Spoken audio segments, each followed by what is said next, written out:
Students you are most welcome on WS Academy. This is me Kusum ma'am और ये modern history MCQ series है.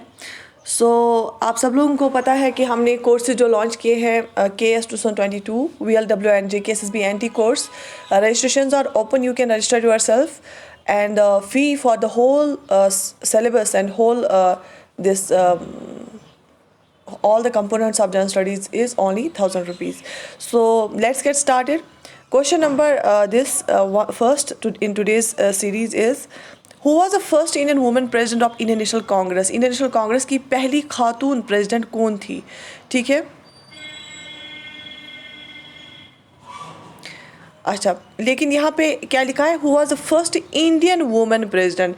हिंदुस्तानी खातून पहली कौन थी ऑफ इंडियन नेशनल कांग्रेस? दो चीज़ें हो सकती है. पहली खातून, सिर्फ पहली खातून ऑफ इंडियन नेशनल कांग्रेस, और दूसरी पहली हिंदुस्तानी खातून जो प्रेसिडेंट थी इंडियन नेशनल कांग्रेस की.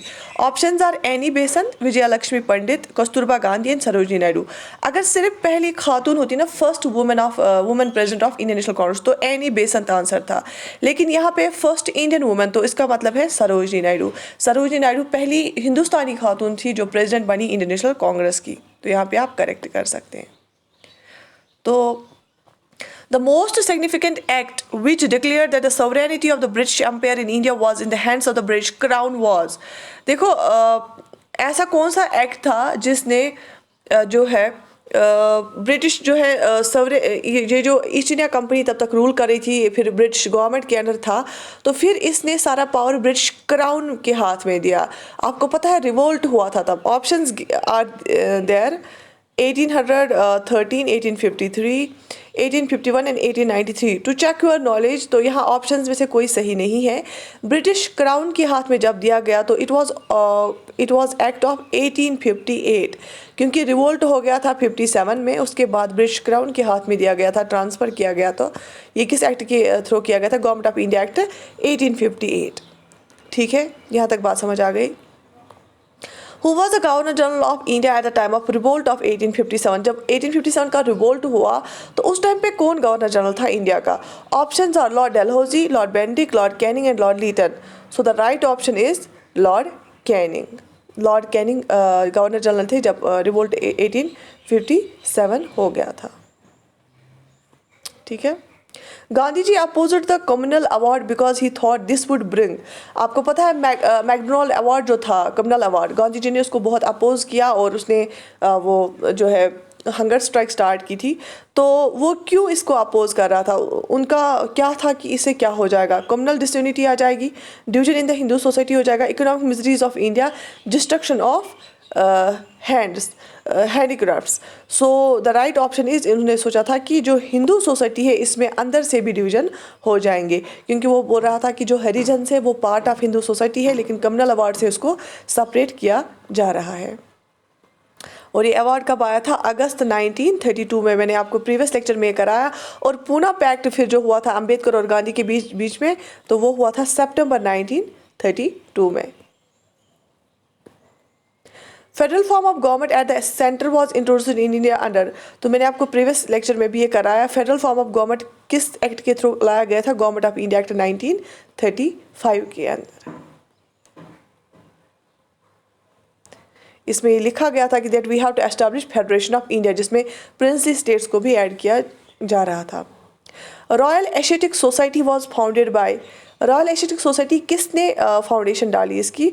सो the options are sir William Jones, sir John Marshall, RD Banerjee, sir William Bentinck. तो सर विलियम जोन्स ने रॉयल एशियाटिक सोसाइटी की जो है फाउंडेशन डाली थी. The Arya Samaj was founded by. फिर से रिपीट है. तो आर्य समाज की फाउंडेशन किसने डाली थी? स्वामी दयानंद सरस्वती, स्वामी विवेकानंदा, केशव चंद्र सेन, ईश्वर चंद्र विद्यासागर. तो इसकी फाउंडेशन जो डाली थी वो डाली थी स्वामी दयानंद सरस्वती. ठीक है. और रामाकृष्ण मिशन किसने स्टार्ट किया था? स्वामी विवेकानंदा ने. Gandhi ji believe that. गांधी जी क्या किस पे विश्वास था उनका? End justifies means justify end, neither end justify means nor do means justify end, means and both should be justified. ठीक है। देखो गांधी जी क्या बिलीव करते थे, वो ये मानते थे कि अगर हमें आज़ादी चाहिए, दैट मीन्स एंड क्या हमें चाहिए, इंडिपेंडेंस चाहिए, तो इसके लिए जो हम तरीके अख्तियार करेंगे वो सही होने चाहिए। ठीक है। अगर हम सुभाष चंद्र बोस की बात करेंगे, वो बोलते थे कि अगर हमें आज़ादी चाहिए, मतलब एंड आज़ादी है, लेकिन हम कोई भी तरीका अपना सकते हैं, हम ब्रिटिशर्स के साथ जो भी बुरा सलूक करें, हमें अल्टीमेटली क्या गोल है, आज़ादी ले लेना। तो मीन्स हम जो भी अख्तियार करें तो एंड हमें चाहिए, लेकिन गांधी जी बोला था कि मीन्स ऐसे होने चाहिए जो जस्टिफाई करे एंड को।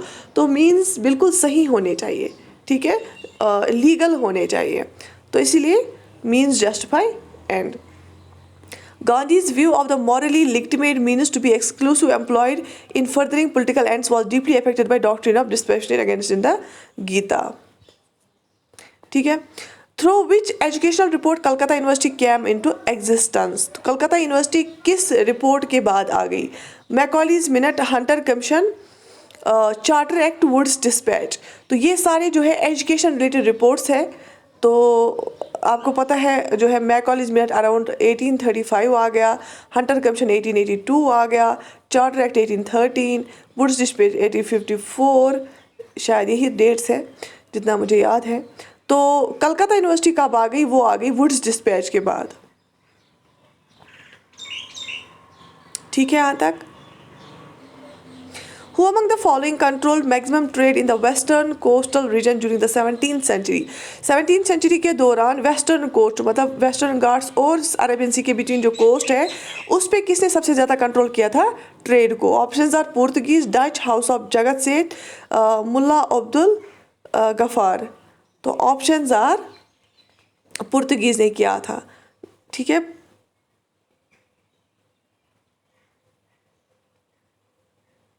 पुर्तगीज ने ज़्यादा वेस्टर्न साइड में 17th सेंचुरी में क्या किया था? ट्रेड को कंट्रोल किया था।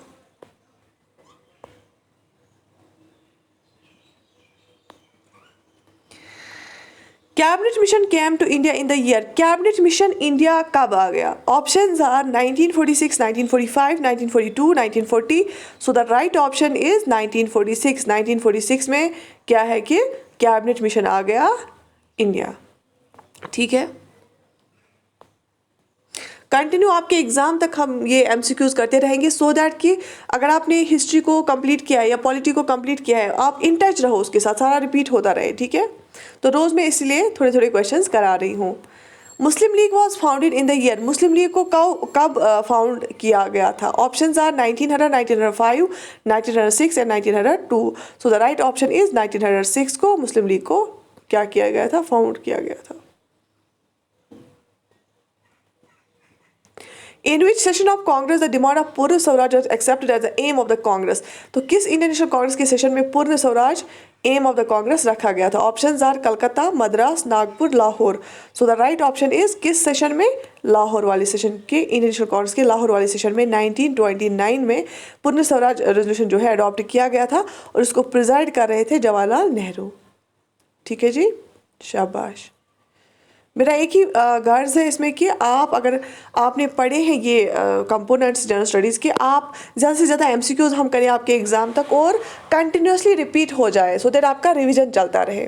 सो here is the explanation for the question.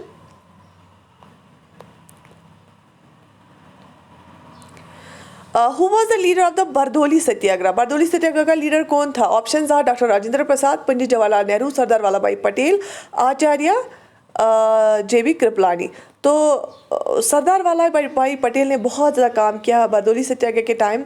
It was around 1826 start हो गया था 1828 अराउंड तक।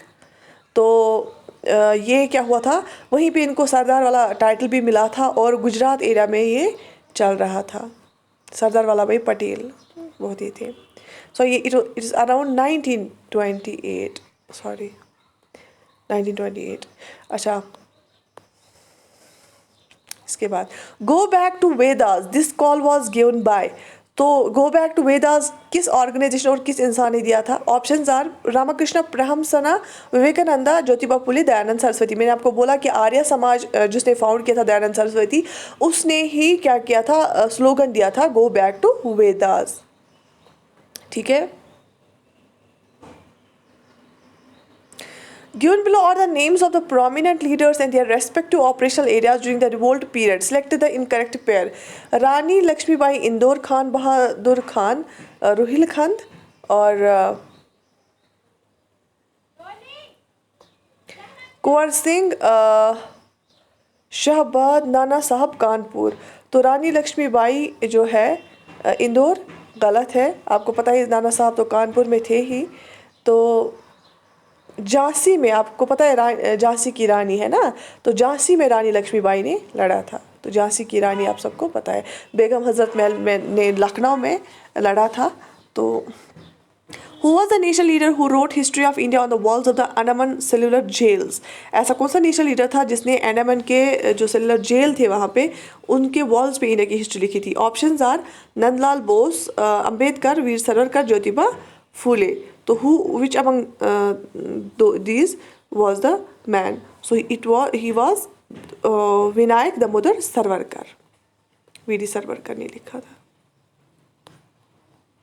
The province of Bengal was partitioned into two parts in 1905 by।